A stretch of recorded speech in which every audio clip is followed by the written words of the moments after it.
Welcome back to another technical deep dive here in the debug zone. Today we're tackling a big question and breaking it down with insights from other users. Hopefully this clears up some misconceptions and helps you get the answer you need. So buckle up, stay a little curious, and let's jump right in.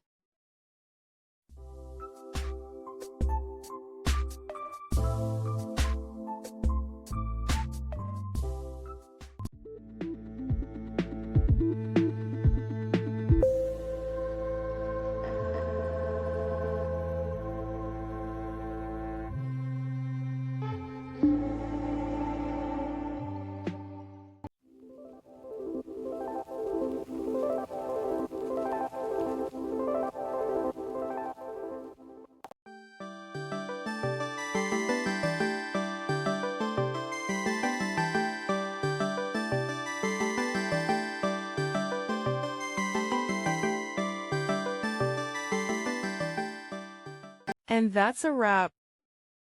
I hope you found the answer you were looking for. If you did, take a second to hit that subscribe button. It really helps out. And let me know in the comments which solution worked best for you. See you next time in the debug zone.